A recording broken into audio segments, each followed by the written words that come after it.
Paramashivoham Om Nityananda Paramashivoham Om Nityananda Paramashivoham Om Nityananda Paramashivoham Om Nityananda Paramashivoham Om Nityananda Paramashivoham Om Nityananda Paramashivoham Om Nityananda Paramashivoham Om Nityananda Paramashivoham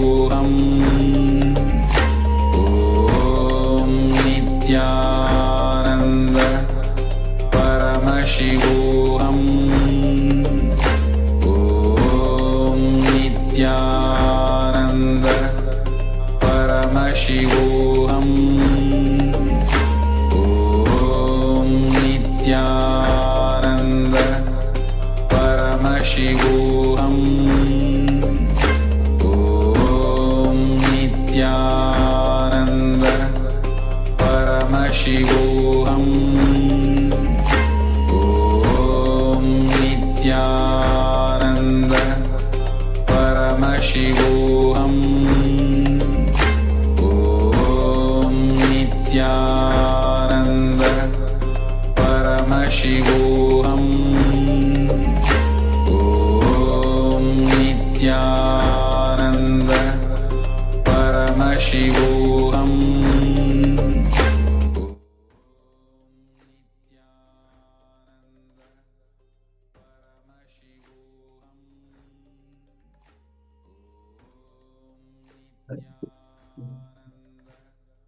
Now you can start sharing what was revealed to you through your third eye when you scanned the image that the acharyas were looking at,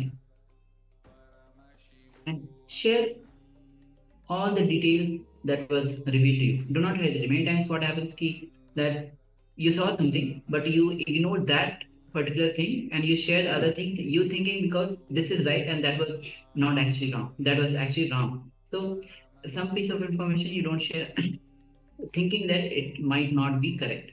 So without any hesitation, please go ahead and share. So he says very clearly that whether it is you are able to manifest, then it is Swamiji's glory. And if you are not able to manifest, it is Swamiji's failure. So you don't have to bother about whether you are manifesting or not. Just whatever is being revealed to you, just share.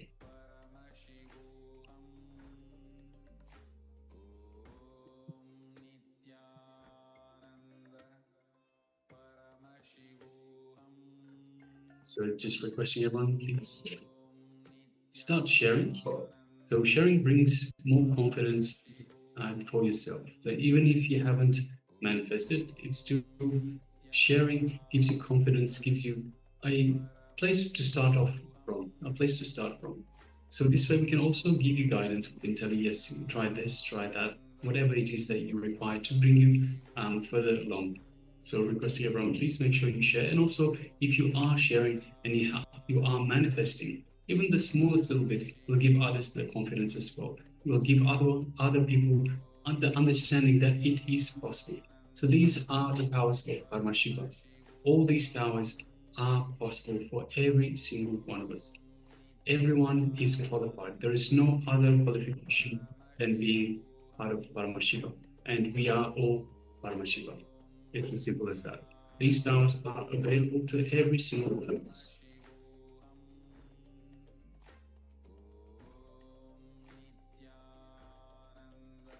So please go ahead and start sharing.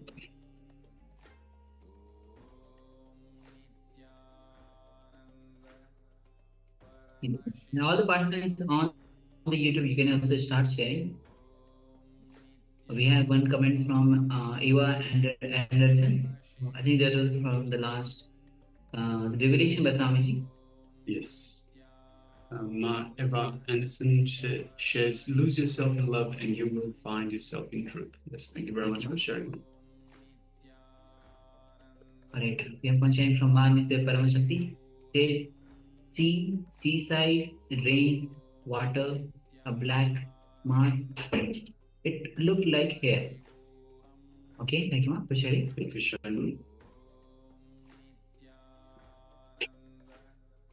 So let us now move on to the verification stage. So right now we're displaying the image that we were looking at. So yes, you can see this is a beautiful, very big house. It looks like it has maybe around 20 rooms, 20 different rooms. A very big house in the countryside. So you can see a lot of, it looks like pine forest, a lot of trees. You can see a nice big mountain in the background, all green. It looks like it's in summer. And yes, the entire house is made of wood. And it looks quite nice and quite pleasant. And it looks like it might be a very nice and relaxing area, nice relaxing spot for a vacation. Yes. Yes, so let's have a quick look at the sharing. So maple leaves, woods, wet. Yes, thank you very much for sharing, Ma. So Nitya Paramashakti. So seaside. If you have a look at the sky, it might look a little bit like the sea. So it has similar sort of colors.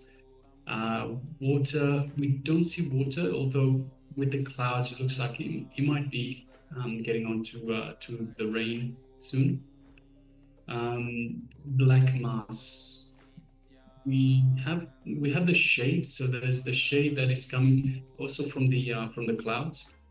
So it looks like a little bit of a black shade and shadows on the forest and the mountain itself. And also maple leaves, woods, and wet.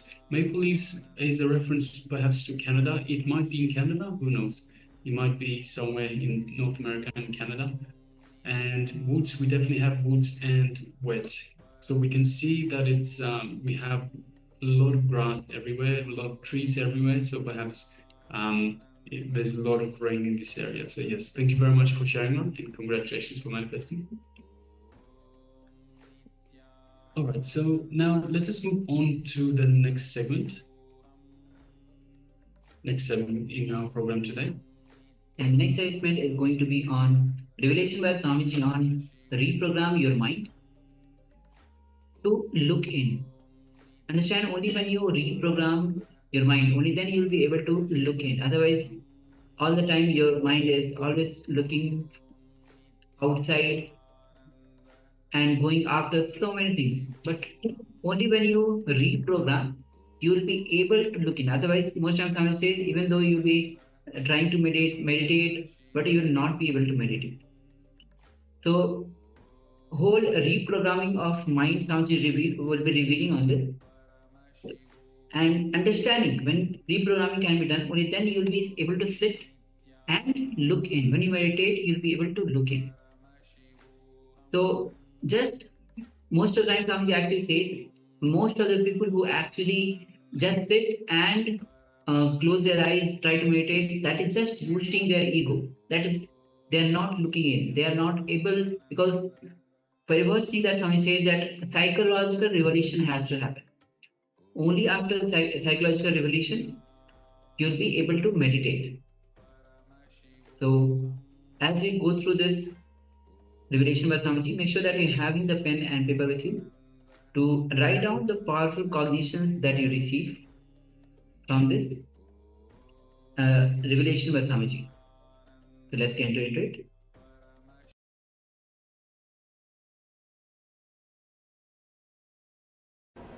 उत्तरेदात्मनात्मानम् आत्मानम् अवसादयेत् आत्मैव ह्यात्मनो बन्धुर् आत्मैव रिपुरात्मनः उत्तरेदात्मनात्मानम् आत्मानम् अवसादयेत् आत्मैव ह्यात्मनो बन्धु Ratmai Variburatmanaha. In my discourses, if I have quoted any Gita sloka, more than twice means this is the only sloka. At least 100 times I have quoted this sloka in my discourses. I can say this is a gist of the whole Gita. This single sloka is the gist of the whole Gita. Yesterday, we understood the concept, how to move from doing and having to being. We are all stuck in having, and then little intelligent man moves to doing. Then you are supposed to move to being. We learned the technique of how to move, how to liberate yourself from fear and greed, how to move into the divine consciousness, how to move into bliss. Here Krishna says, Uttared Atmanatmanam Atmanam Avasadayet. The translation goes, one must deliver himself with the help of his own being and not degrade himself. The being is a friend of the soul and his enemy as well. You are your own friend and you are your own enemy. If you know the technique of how to lift yourself by yourself, you will become friend of yourself. If you let yourself down, you will become enemy of yourself. Yesterday we all learned the technique. How many of you yesterday requested you to follow the technique just for 10 days?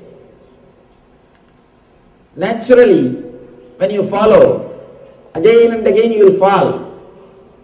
You will fall. If you are not fallen, please be very clear, you have not done rightly.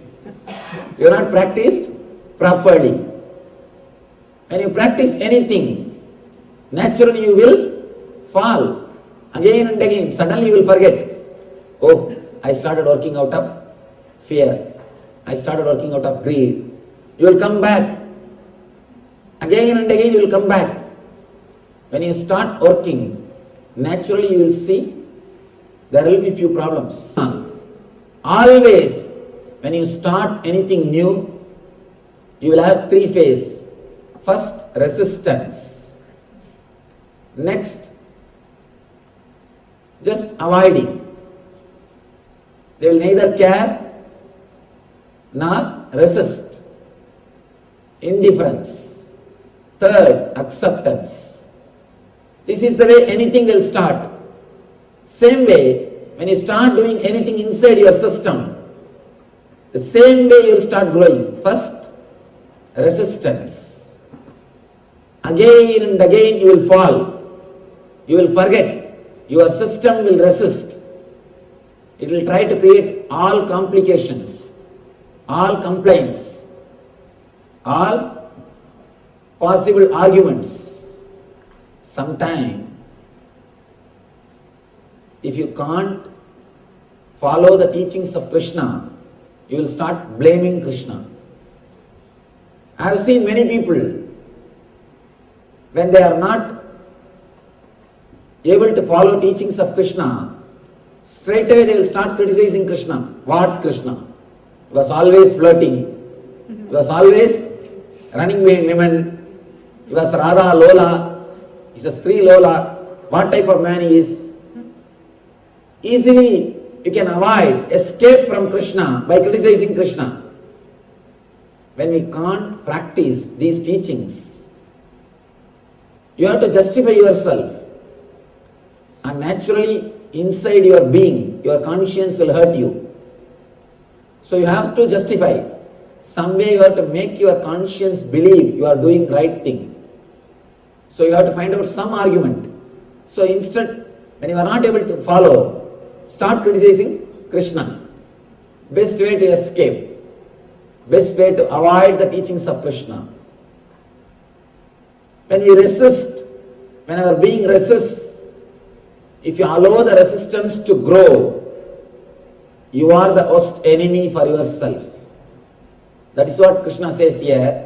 Uttared atmanatmanam atmanam avasadayet. Let you lift yourself by yourself. If you don't, you will be your worst enemy. It is up to you to help yourself as a best friend or to hurt yourself as a worst enemy. Please be very clear. Nobody can hurt you unless you allow. Nobody can help you unless you allow. Nobody can hurt you unless you allow. Nobody can help you unless you permit. Uttared atmanatmanam. Let you lift yourself by yourself.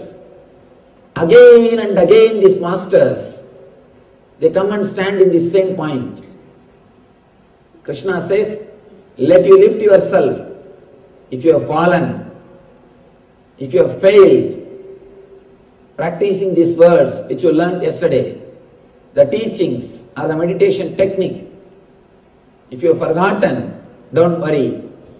Again and again lift yourself. Don't feel depressed. Don't have guilt. Don't think you will not be able to do. Again and again lift yourself. Even Buddha, the last teaching of the Buddha is Atma Deepo Bhava. The moment he was about to die, Buddha is about to leave the body. All his disciples are asking, Master, give us your message in one word. What's your ultimate message? Buddha says, Atma Deepo Bhava. Let you be light, guide unto yourself. Let you be guided by yourself. Atma Deepo Bhava. Let your being guide you. The same thing, Krishna says, Uttared atmanatmanam. Let you lift yourself by yourself. Nobody can do anything unless you lift yourself. Uttared atmanatmanam. Only you can help yourself. Somebody goes to Buddha and asks, Master, you know enlightenment is the ultimate thing. Why don't you give that to all of us? Why don't you make us all enlightened? Buddha says, oh, you want enlightenment? Do you think that I should give enlightenment to everybody? Please go around and take a survey. How many really wants enlightenment? By evening, this guy comes back after taking an extensive survey in that whole city, and he says, Master, only 2 persons wants enlightenment. Buddha says, please bring them, let me give. He says, no, they are not ready to come from the house all the way here. If you can send by courier, they are ready to receive. If you can send from here, they are ready to receive and keep it in their house. They are not ready to come here all the way. Nobody wants. Even if you want it as a one more item in your showcase. We are not ready to risk anything for enlightenment. We want one more item in the showcase. We can say, whenever people come to our house, we tell, this is from Delhi, this is from New York, this statue is from Japan.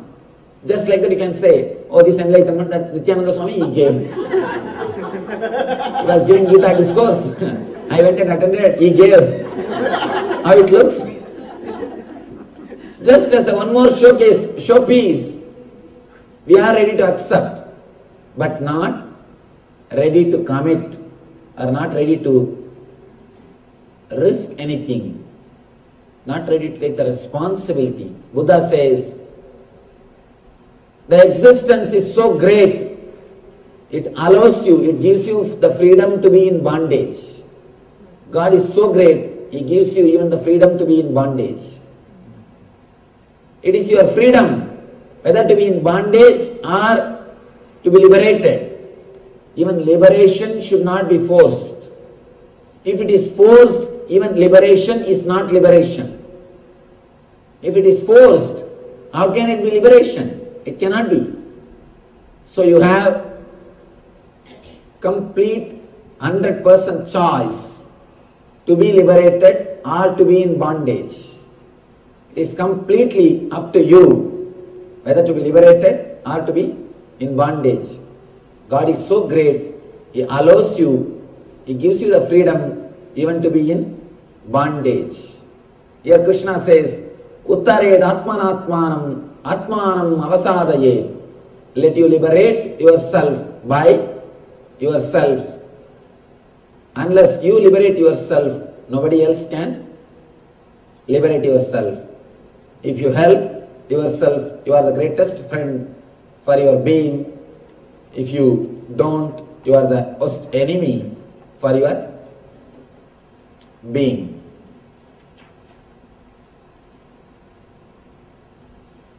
Next, Krishna explains the same concept. Bandhuratmatmanastasya enatmaivatmanajitaha anatmanastu satrutve vardedatmaiva satruvataha. For him who has conquered the mind is the best of friends. But for the one who has failed to do so, his mind will remain the greatest enemy. This is an important sloka. This has to be understood with the next two slokas. Let us enter into the next two and then we will understand.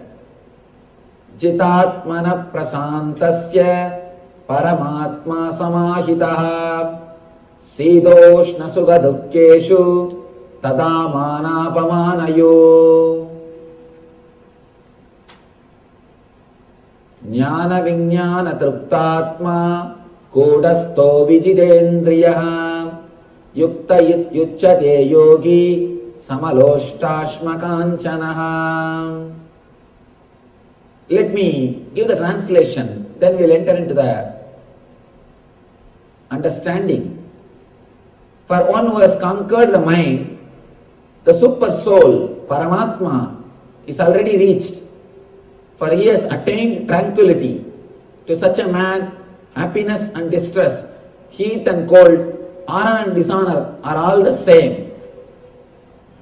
The next sloka says, the person whose mind is contented because of knowledge of spiritual science, who has subdued his senses, and to whom clod, stone and gold are same, and who is satisfied with what he is earning, is said to be established in self-realization and is called a yogi.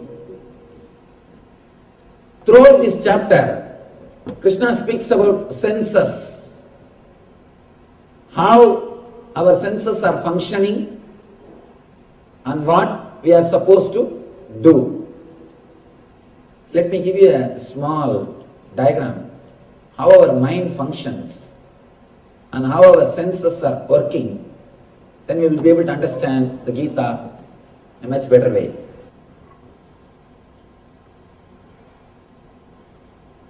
Please understand how our mind works, how we process information, how we perceive things, how our senses perceive informations, and how you take decisions, how you move in your life. First, for example, you are seeing something through the eyes. Let us take this scene. Now you are seeing something. Here I am explaining only based on eye. You can replace it with ears.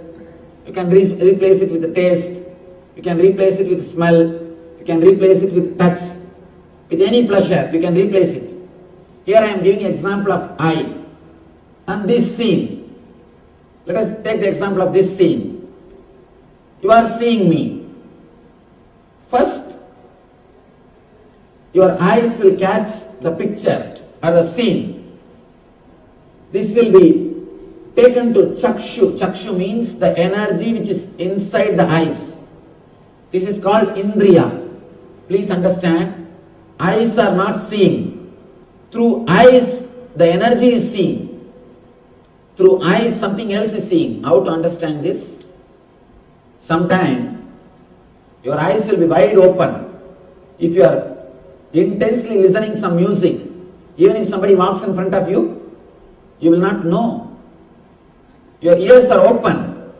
If you are intensely reading something, even if some sound happens, you will not hear the sound. It means you are not hearing just through eyes or just by ears. Something else is seeing through eyes. Which sees through eyes is called chakshu. The whole file goes to chakshu. The picture or the scene which you are seeing will go to chakshu. In chakshu, the important process happens. The whole file is converted into digital file. I am speaking in the computer language. Understand? The whole thing is converted into digital file. It's almost like a DSP, digital signal processor. The whole thing is converted into digital file. Inside the computer, if you have to process any information, it has to become digital file. Whether it is a picture or whether it is a sound, it has to be converted into digital file. Same way, inside, if the process has to happen, means the whole thing has to be converted into biosignal file, digital file. The file processing happens in chakshu. Whatever scene you are seeing now, that picture will be converted into digital file in chakshu. That file will now go to chitta, memory. It will go to memory. In memory, the process will start happening. What is this I am seeing? What is this in front of me? First thing in memory, you will start analyzing and negating things. This is not this. This is not this. This is not this. That na iti, that will start happening in chitta. First your mind will say, this is not a tree. This is not an animal. This is not a vehicle. This is not rock. All these things, that na iti, that this is not, that process will happen in chitta. Once that this is not happens,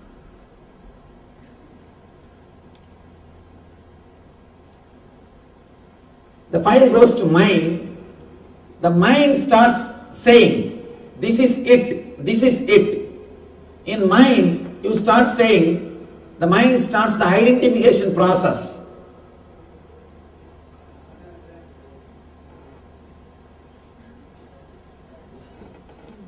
This is it. Your mind starts saying, I am seeing a man standing with a kavi cloth.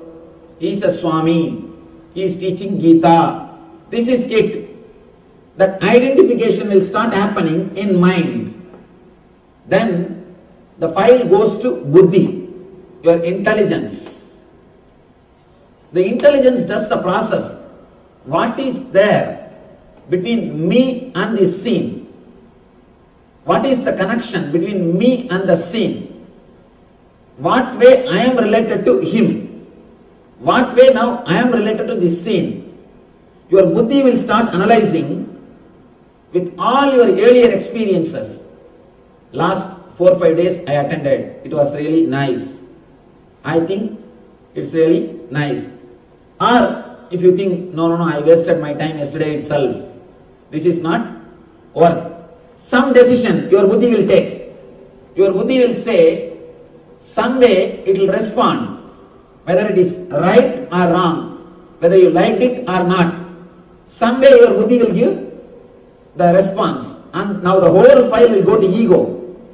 According to the buddhi's signature, the buddhi will write in the file, yes or no. Buddhi will write in the file, yes or no. This is what according to my past experience, or this is what my analysis. This is what is my decision. Whatever Buddhi feels will be signed. The whole file will go to ego. Ego will deliver the command. Ego will say, if Buddhi says yes, if Buddhi says, I enjoyed yesterday, it was such a wonderful experience. And ego says, sit here, continue to listen. Listen intensely. Ego will give a command. If Buddhi says, no, yesterday itself I wasted my time. It was boring and this is not for me. If ego says, if Buddhi says, this is not for me, immediately the ego gives the command, come, let's move. There is so much of work to be done in the house. The moment ego gives the command, automatically your whole being starts executing it. This is the way you receive information, you process it and you respond. The information comes, the processing happens and the response is given. This is the way our senses work. Now, Krishna says an important point, an important thing. Let me now explain. Eshu tada manapamanayo. For one who has conquered the mind, the super soul, Paramatma, is already reached. The eternal bliss is already achieved. For he has attained tranquility. To such a man, happiness is distress. Happiness and distress, heat and cold, honor and dishonor, all are same.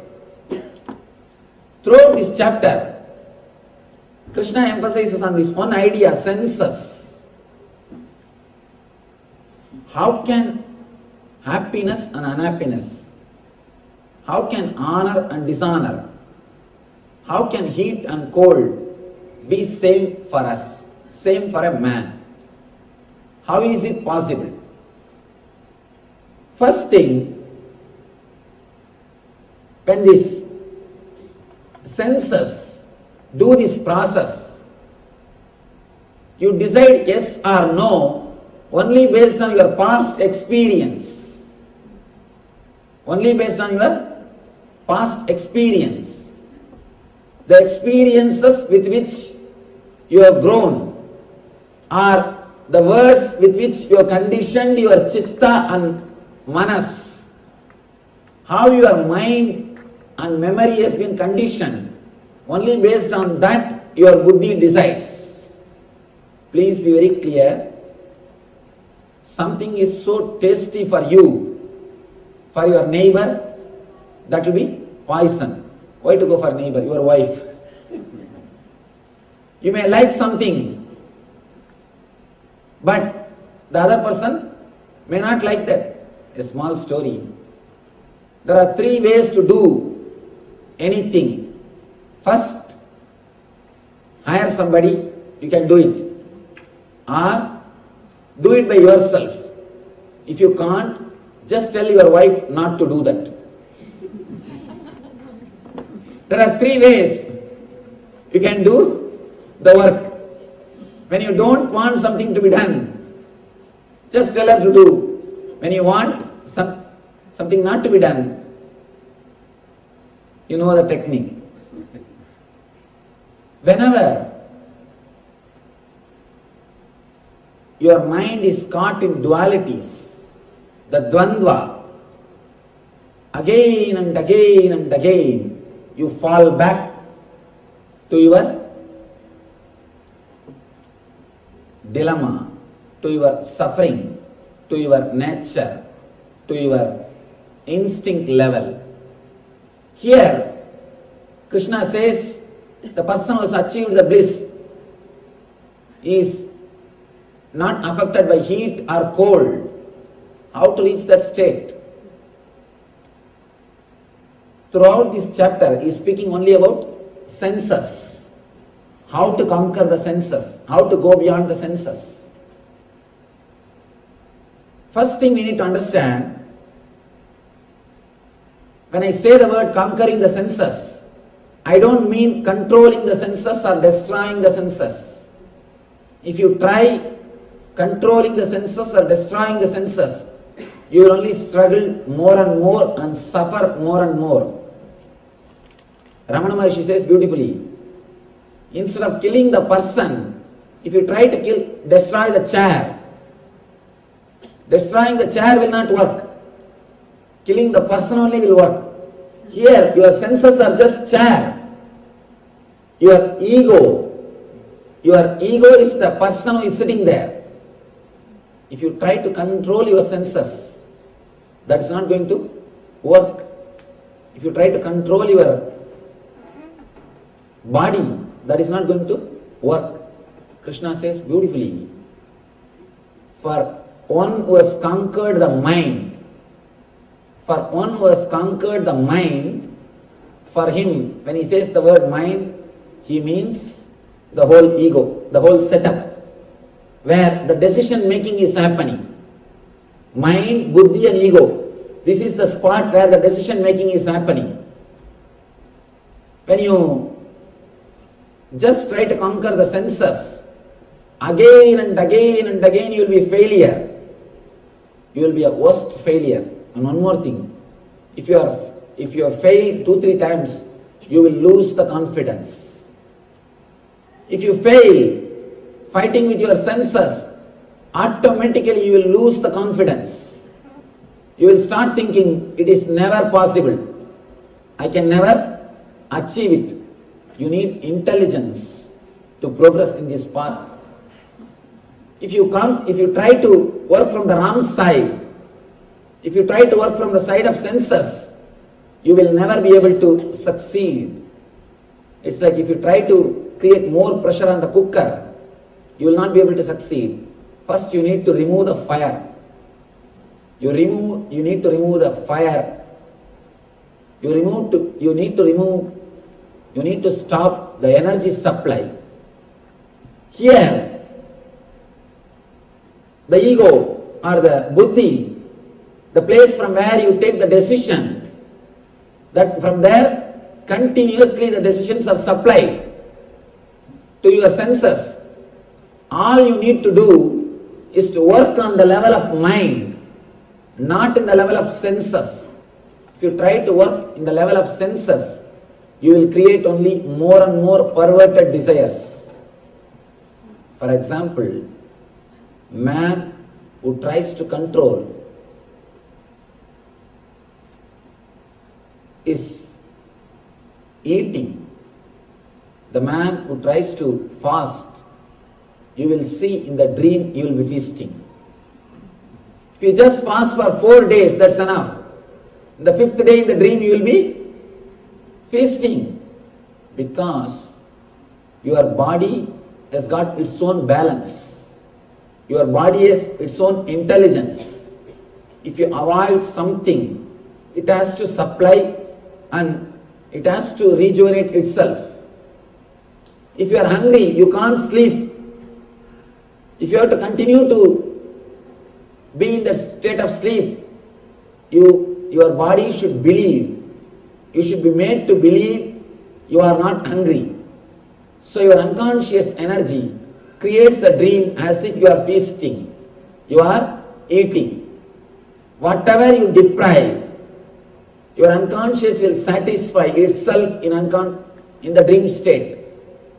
Because in the dream state there is no police, there is no state, there is nobody to control you.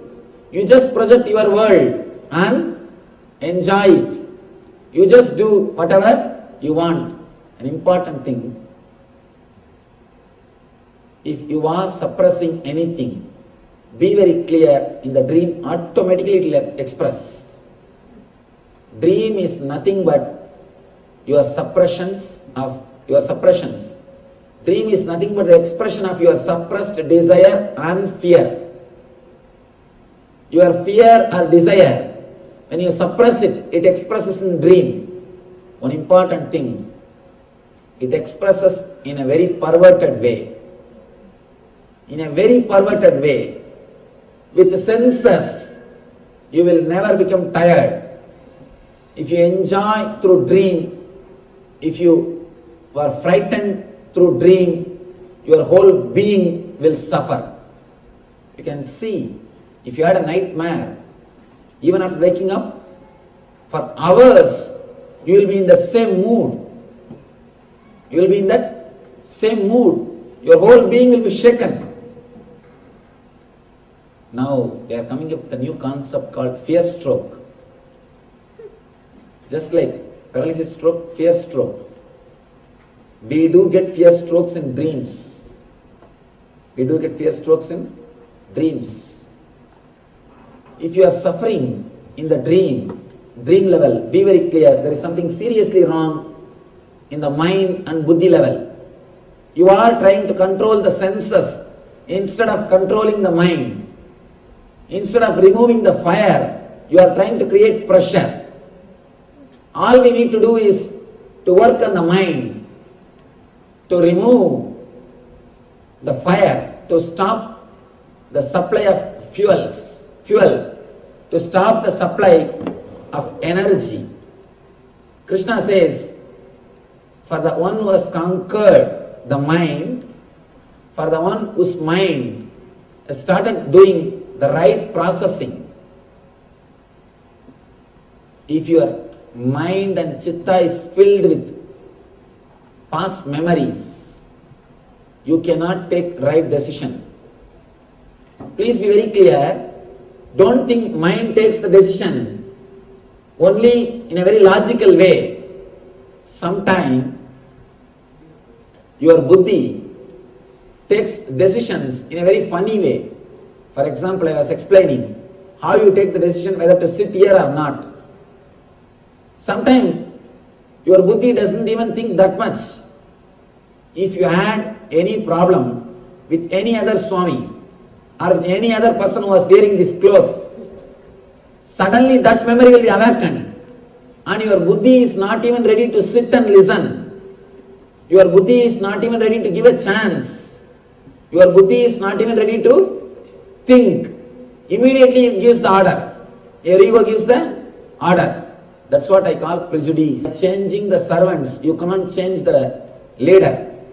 But by changing the leader, you can change servants. Mind is the leader who is leading. Mind is a master who is taking decisions. Here all you need to do is work on the mind, not on senses. Krishna says, for the one who has conquered the mind, the Paramatman is achieved. You don't need to achieve the bliss. It is there always with you. If it has to be achieved, there is every possibility it can be lost again. What is the guarantee? It will be there forever. Be very clear. Anything if you have to achieve, it is not worth achieving. Anything if it is your nature, then realize it. If it is to be achieved, there is every possibility. After 10 days it may be lost. Suddenly it may disappear. So here Krishna says, all you need to do is conquer your mind. You don't need to achieve. I always tell people, Ananda Spurana is continuously happening. The bliss flowering is continuously happening. Spurana means life. The life energy. Your very life energy is bliss. Unless you have the bliss energy in you, you cannot inhale or exhale. The inhaling and exhaling itself happens because of bliss energy in you. The eternal consciousness in you. All you need to do is, you are stopping that bliss fountain again and again. All you need to do is just stop the stopping process, that's all. You don't need to create. Stop the stopping process. Here Krishna says, if you just conquer the mind, that is enough. The Paramatman is already achieved. Jitatmana prasantasya paramatma samahitaha. It is already achieved and you are with it. There is nothing to be achieved. When you conquer the mind, the happiness and distress, both are one and the same. You are not touched by it. A small story. How the happiness and sorrow is nowhere related to outer world. It's related to our inner world. Very beautiful story. One old man went to nearby city for some work. When he came back to his village, from distance, suddenly he saw his house is on fire. And he started shouting, screaming, he started rolling on the ground and started weeping. His son came to him and said, "Father, don't worry. Don't you remember just yesterday we sold that house? Just yesterday we sold that house." Immediately he sat up, wiped the tears, and in a single moment the suffering has disappeared. No misery, no sorrow. He says, "Oh, now I remembered. Yes, don't. Yes, I am relaxed." In 10 minutes, the next son comes and he says, "Father, yes, we sold, but we have not yet got the money." "You have not yet got the money." Again this fellow started rolling on the ground, started weeping. "Oh, what happened to my house? I don't know what will happen. I don't know who will care for me. I don't know how to save myself." He started weeping. In next 10 minutes, wife came and she said, "Don't worry, just today morning I got the money and deposited in the bank.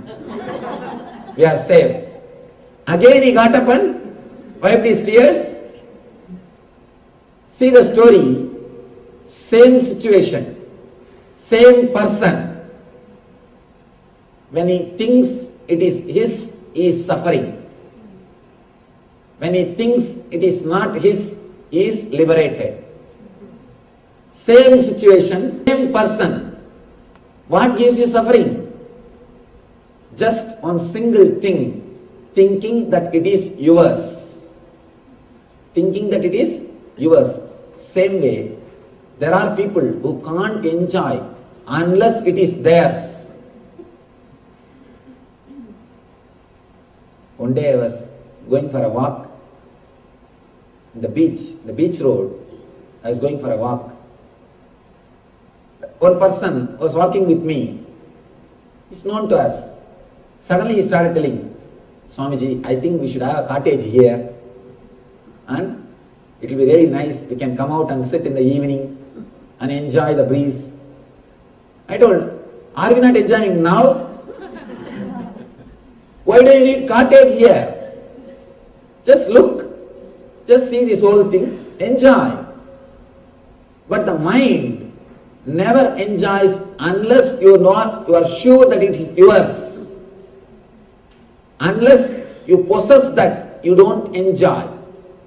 Be very clear, the man who possesses and enjoys will never enjoy. By the time you possess the cottage, by the time you own the cottage, you will start worrying. I think I should have this furniture. I should have that type of arrangement. I should do this. I should do that. Or already you have started thinking about the other cottage in some other place. The mind sometimes, unless you are sure it is yours, it will not allow you to enjoy. Sometimes when you know it is yours, it creates suffering. Suffering or enjoyment is created only by that one place, only one link, that mind. If that link is disconnected, the whole process will happen beautifully. The only difference between you and an enlightened man is that one link missing. Don't think enlightened man means he will have two big arms. Nothing. There is no difference between you and an enlightened man, the only one difference, one link, that mind link is missing, which continuously decides what is there for me, what way I am connected, what way I am affected, and I, that link is missing. If you can cross that link, if you can cut that link, if you can cross the I, you will become Christ. If you can cross the I, you will become Christ. Nothing else. All you need to do is just remove that one link. Don't try from senses. You will destroy it. We always complain about senses. Again and again, we say senses are spoiling us. No, you are spoiling them. Be very clear. Don't put the responsibility on senses. You are spoiling them. You destroy them. You abuse them. We abuse our senses. Look into our life. Night till 2 o'clock sitting and watching the baseball, television. Your eyes will be begging, please give me a little rest. Please give me little rest. When some advertisement comes, and automatically your eyes will close. It wants to sleep. But because you want to enjoy, you abuse your eyes. Same way the gongura chutney. So hot. Tongue will be burning. Eyes will be pouring. The whole system will be burning. But not even with a fingertip, with a hand. And now just the word is enough. I can... how many mouths are feeling the taste? We abuse our senses. We disrespect our senses. Please be clear. Senses are not destroying us. Senses are not disturbing us. It is we who are disturbing the senses. It is we who are abusing the senses. It is this link. What is there for me? This link, the I, that is where the whole trouble starts. That is where you abuse your senses. All you need to do is not to control the senses, but to control the mind. Make it understand what is really happening inside your system. One more very simple thing, to tell you honestly, heart and taste, both are one and the same. Today, just try to do this simple experiment, very small experiment.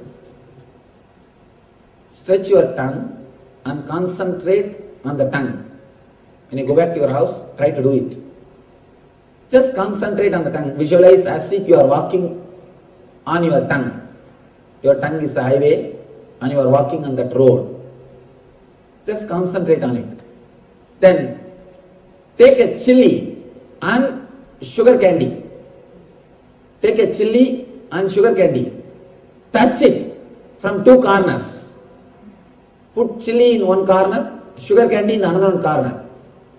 And deeply witness what is happening. Suddenly you will realize the process which happens when you touch chili and the process which happens when you touch sugar candy, both will be one and the same. Please try to do this experiment. You will understand.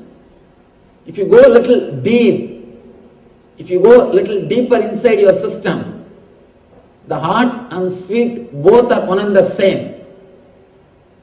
Only when you stamp that, this is hot, this is not good for me, this is sweet, I like this. Only when you put a rubber stamp, only when you label it, the trouble starts. As a process, as a nature, both are one and the same. Try today. If you experiment, you will understand. Both processes are one and the same. You label that based on your belief, your earlier beliefs.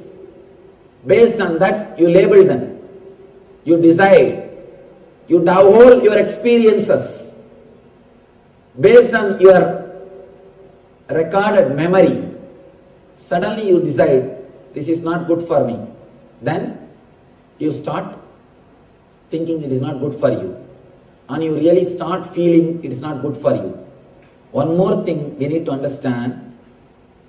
Your thoughts are creating your senses. Your mind creates your senses. Don't think you are living with what you have. You create what you want to have. You are not living with what you have. You are creating what you want to have. Your thoughts are so powerful. Your mind is so powerful. It can change the whole body. It can just change the whole body. For example, one thought just now, try to think a person who creates disturbance in you or your enemy. Person who took money from you, not giving back. A person who gave you money and asking it back. Just remember that person. Immediately you can see the change happening inside your system. The whole chemistry is changing. Blood is boiling. BP is raising. Heartbeat is raising. Pulse rate is increasing. Just one thought, your whole system is changing. A single thought can change the whole chemistry. Or one thought which creates lust. One board or one hoarding is enough. Immediately your whole body chemistry changes. Your whole body is now ready. Please be very clear. Single thought can change the chemistry of your body.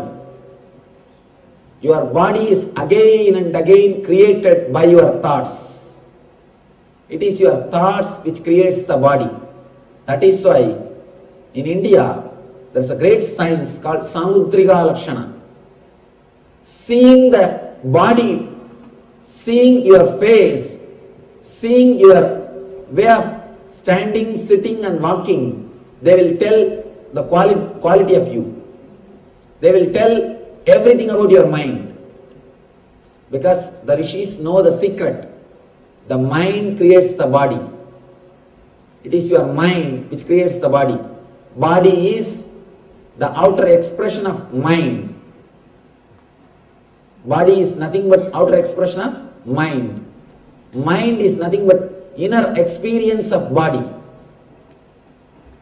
So if your mind changes, your whole body can be changed. Your whole system can be changed. Your whole senses will be changed. A man whose mind is controlled, whose mind is clearly reprogrammed according to the spiritual ideas.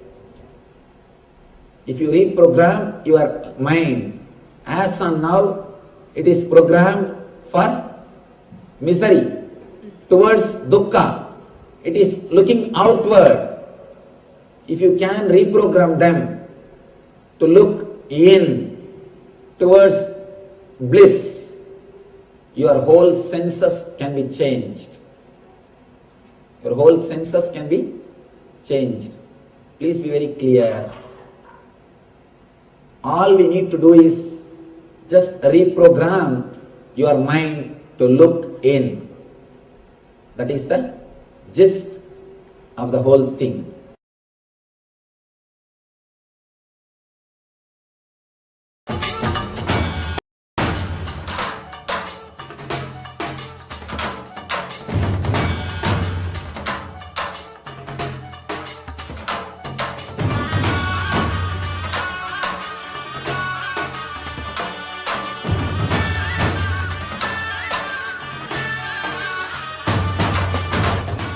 Today is the best day. Sadashiva appears for Brahma and Vishnu early morning in the form of light shaft. Means the consciousness which is beyond time and space enters into time and space. Sadashiva declares,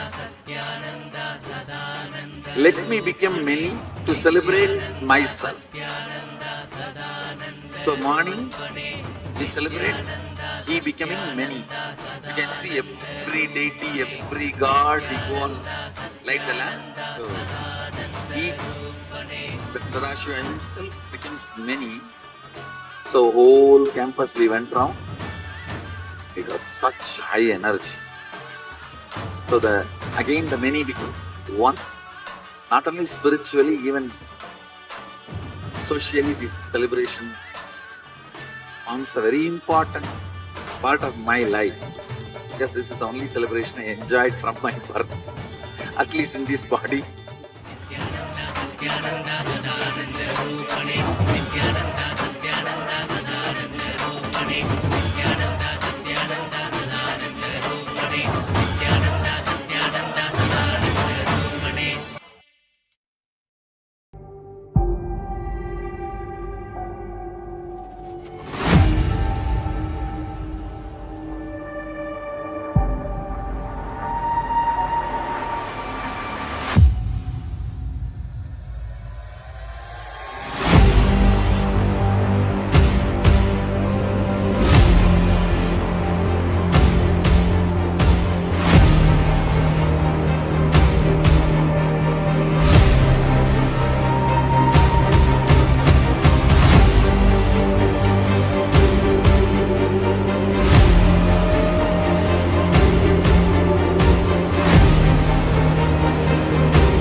Yes, Ethan, all of you. To reprogram your mind, that is the only requirement to look in.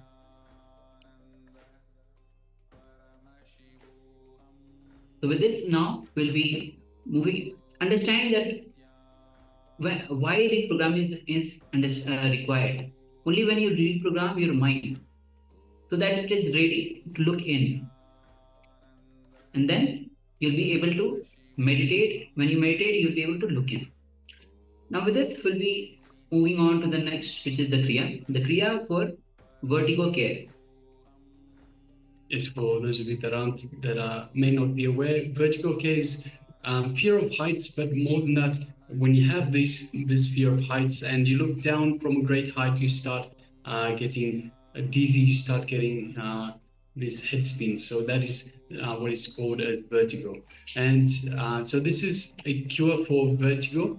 And not just that, it's not just for vertigo. Of course, every Kriya that Swamiji has designed, and he has designed some 108 Kriyas for different illnesses and cures for ailments. Every Kriya that Swamiji has designed has so many more benefits, not just for the intended specific target, but also for the body in general, for having the body aligned to the cosmic source. So requesting everyone to please make sure that you do practice this Kriya to get the full benefits. You will need a little bit of space. So Kriyas are usually, we have some different postures, some breathing exercise, meditation, that sort of stuff. So make sure you do have enough space to perform these Kriyas, and please make sure that you're not disturbed, whether by your neighbors or your family members, or perhaps even by your phone. So make sure everyone is in a space where you will be undisturbed and you can perform this Kriya. Also, see, these Kriyas are personally infused by Swamiji with a super conscious energy. So it is, in a way, like darshan. It is darshan of the Supreme Pontiff of Hinduism. And for that reason, we also ask the participants, please make sure that you come on camera because like every darshan, it is best received on two-way. It is best received when you are on camera. So requesting everyone, please come on camera and let us get ready to move into this Kriya, guided Kriya by the Supreme Pontiff of Hinduism, cure for vertigo. Let us.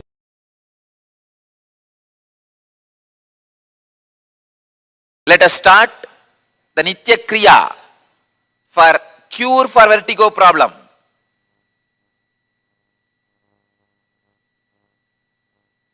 First, Koraka Jali Asanam. Koraka Jali Asanam. Please understand. The father of Hatha Yoga, Goraknatha, in his name this asana is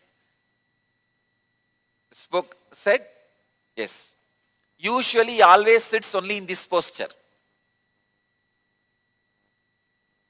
Actually, I am making a murti of Goraknatha, Dattatreya, Vaschendranatha, all of them, to be placed in our ashram all over the campus.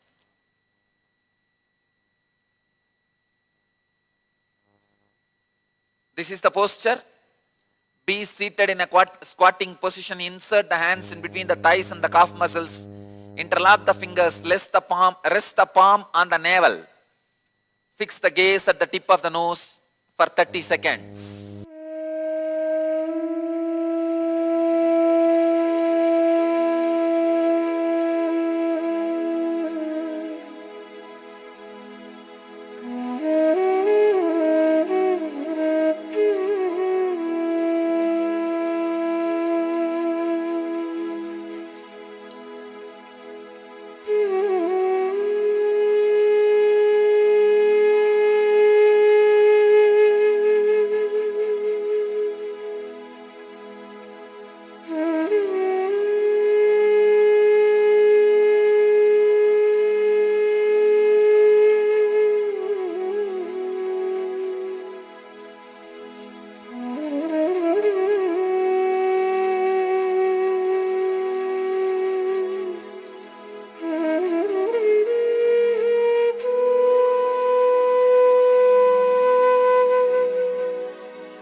In this posture, Prakriti Kumbhaka. Let me give the instruction for Prakriti Kumbhaka. As you chant the Bija Mantra, Va, loudly suck the air in through nostrils and mouth.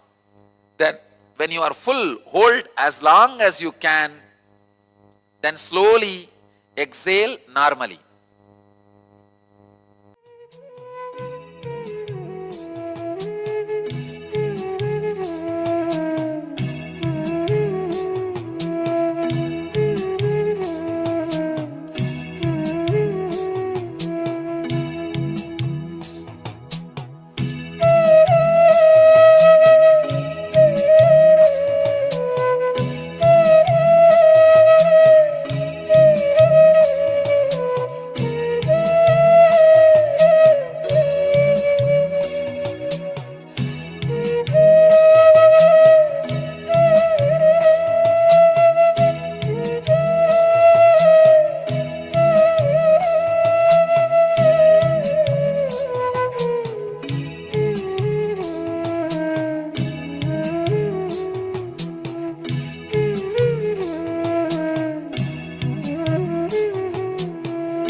Stop blinking the eyes.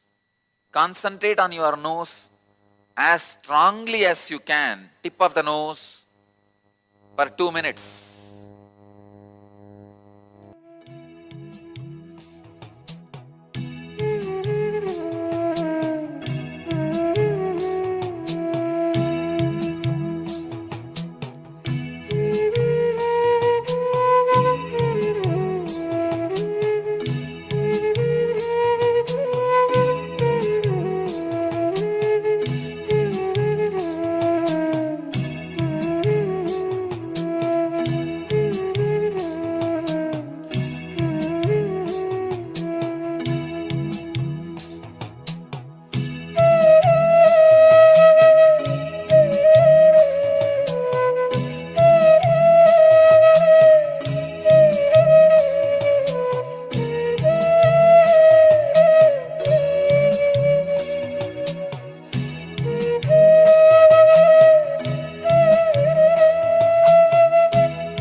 Next step,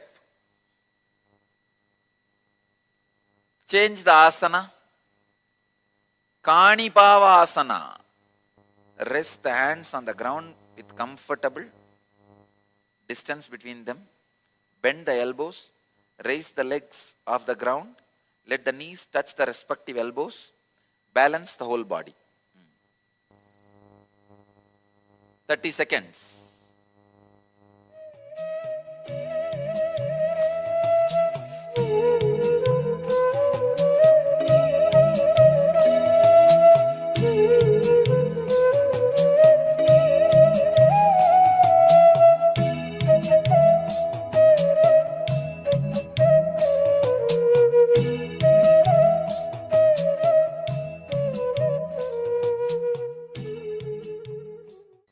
Now, in this posture, Gada Kumbhaka.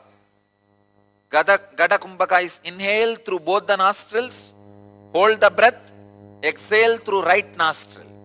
Please understand, inhale through both, hold the breath and exhale through right.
is Vamavarta Chakrakumbhaka. Let me give you the instruction, please understand. Inhale through left, hold as long as you can judiciously, exhale through right, again inhale through left and stop and relax. The whole pranayama gets completed with the 4 action. Inhaling left, holding, exhaling through right, and again inhaling through left.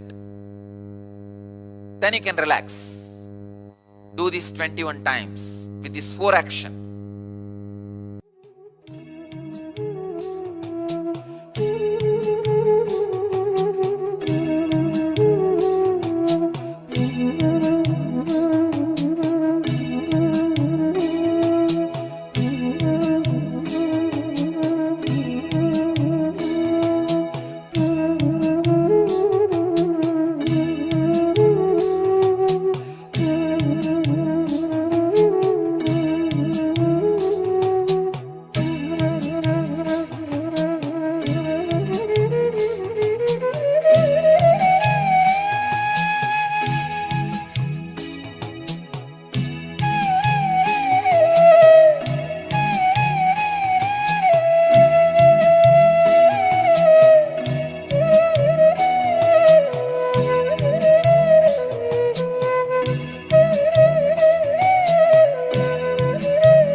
Next step,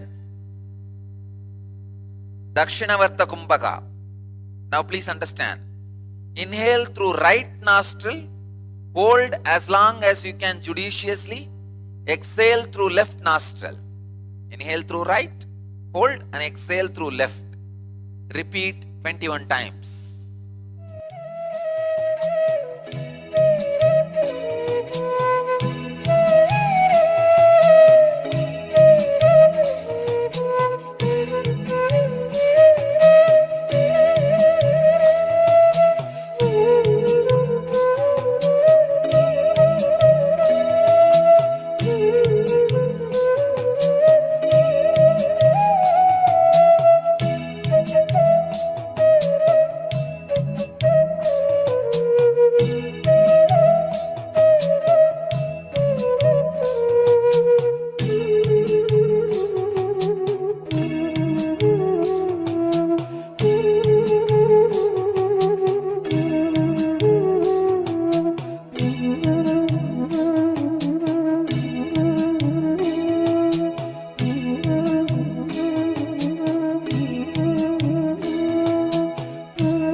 Let you all achieve, experience, live, express, radiate,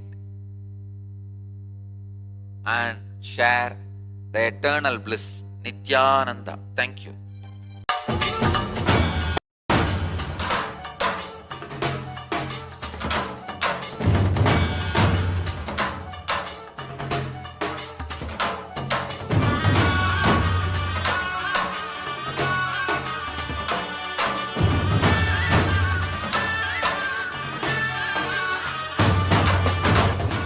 Today is the best day.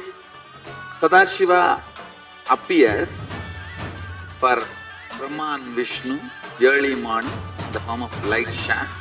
Means the consciousness which is beyond time and space enters into time and space. Sadashiva declares, "Let me become many to celebrate myself. So morning we celebrate he becoming many. You can see every deity, every god, we go on light the lamp. So each the Sadashiva himself becomes many. So whole campus we went round. It was such high energy. So again the many becomes one. Not only spiritually, even socially, this celebration forms a very important part of my life. Because this is the only celebration I enjoyed from my birth, at least in this body.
Yes, Nitan, all of you.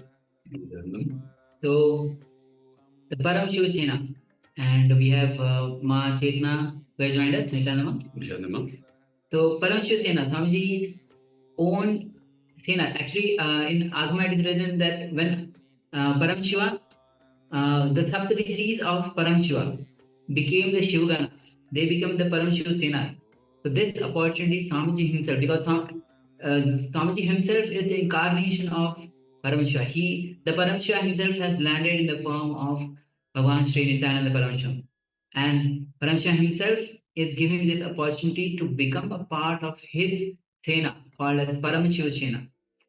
And we have already, as the Kumbh Mela is coming, Kumbh Mela is the greatest, grandest festival celebration in Hinduism. And this year, and the next year, at least 100 million people are expected to come as per the government. So Swamiji is giving this wonderful opportunity to all of us to become the part of this grand celebration, to have this opportunity to be a part of this Paramashiva Sena. And actually, the preparation for the Kumbh Mela segment, the Paramashiva Sena segment has already been started. Shortly, we'll be transitioning to that segment. And after that, we'll be receiving the Supreme Pontiff of Hinduism. So let's get ready to, and if you have any questions, any doubts regarding the Paramashiva Sena Kumbh Mela, you will be getting in this segment. And even if you have any doubts left out, you can always reach out to us through the Zoom chat. All right, so now let's get ready to be a part of this celebration called Paramashiva Sena. And if you want to join, all the information will be given to you. Attending the session, and you will be understanding that is one. But when you are part of the Paramashiva Sena program, you are going to be experiencing all this highest reality as your experience. You will be experiencing it right now. That experience is what Paramashiva Sena gives to you. Now, I see many participants that are here with us, and so many more who have joined with us in different platforms, Zoom rooms. It's so wonderful to see all of you. Can I request everyone that are here who have already decided to become part of the Paramashiva Sena? Today Swamiji revealed a very important revelation. How many of you understood about how the different layers of tamas exist in us? How many of you clicked with it and understood? Please post here in the chat how the different layers of tamas exist in us. Elaborately about how to never allow delusions to overpower you. Continuously feel the delusion layer by layer by layer. Never allow the delusions to overpower you. Every layer of the delusion, you feel it. You just free yourself from it. Your suffering will drop. Understand? Every delusion covers you like a layer. From that layer, the incidents of your life manifest. It's like a movie on the screen. First, the screen forms the base, then many things are shown on the screen. Same way, your delusion forms the base, and many incidents manifest from that delusion. Yesterday, when Swamiji revealed this, how many of you understood the delusions that you are stuck in? And how many of you are very clearly seeing, because of the delusions that you are stuck in, you are not able to manifest your reality the way you want? How many of you are seeing this? Please post here in the chat.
Bridge. I hope all the participants are able to see us and hear us clearly now.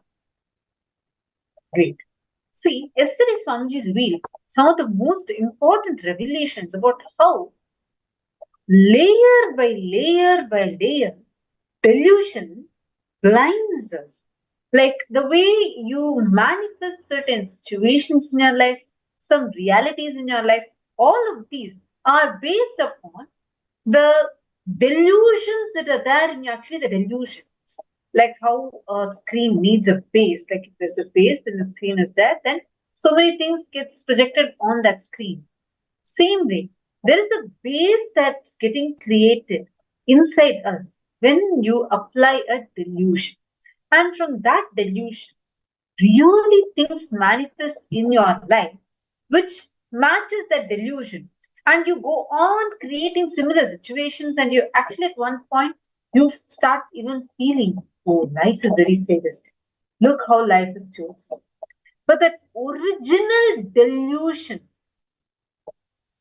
Ma Teresa Allen is posting, you're not able to hear?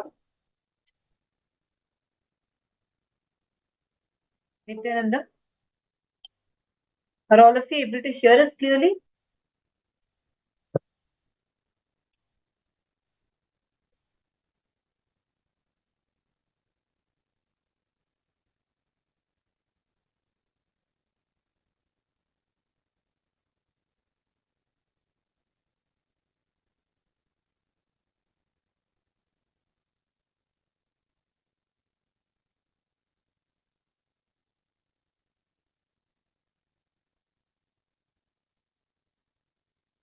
Nityanandam?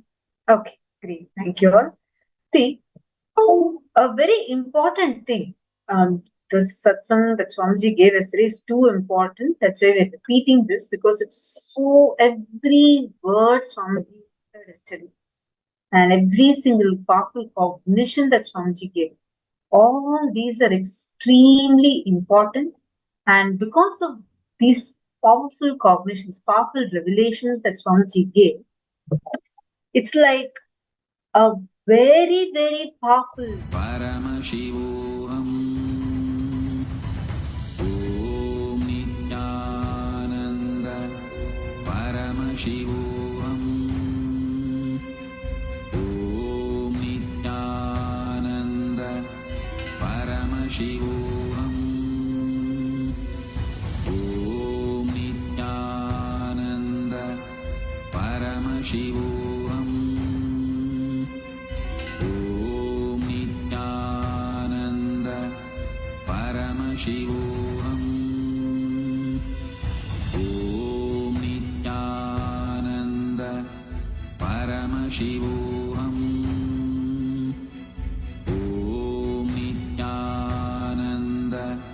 Paramashivoham Om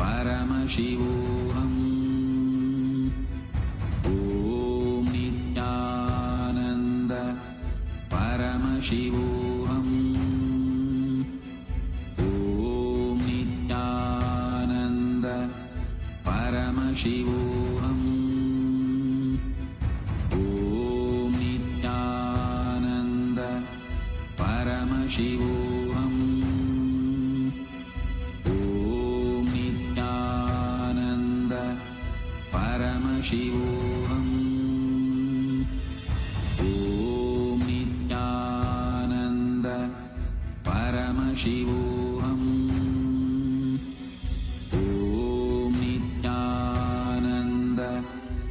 Paramashivoham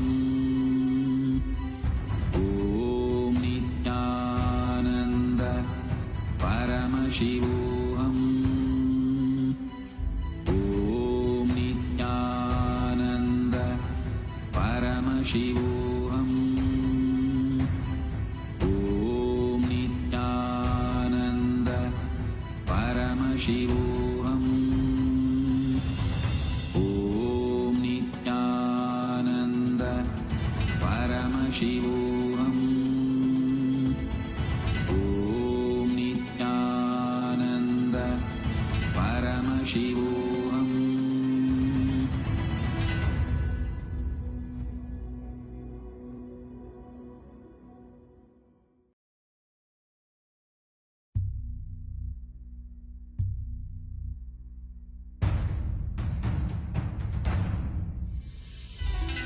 As Paramashiva, inhale and exhale deeply with 25 heads and 75 eyes and 50 hands. Visualize, meditate, connect with him. He is a living, alive being. Drop your form into his form and dissolve. Remember, you are a Sarupya Mukta, means your form is dissolved into his form. All my disciples, now I am initiating Salokya Mukti, Samipya Mukti, Sarupya Mukti, Sayujya Mukti. Om Nityananda Paramashivoham. Om Nityananda Paramashivoham. Om Nityananda Paramashivoham. Om Nityananda Paramashivoham. Om Nityananda Paramashivoham. Om Nityananda Paramashivoham. Om Nityananda Paramashivoham. Om Nityananda Paramashivoham. Om Nityananda Paramashivoham.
परमसुखदं केवलं ज्ञानमूर्तिम् द्वन्द्वातीतं गगनसदृशं तत्त्वमस्याधिलक्ष्यम् एकं नित्यं विमलमचलं सर्वधी साक्षिभूतं भावातीतं त्रिगुणरहितं तद्गुरुं तं नमामि.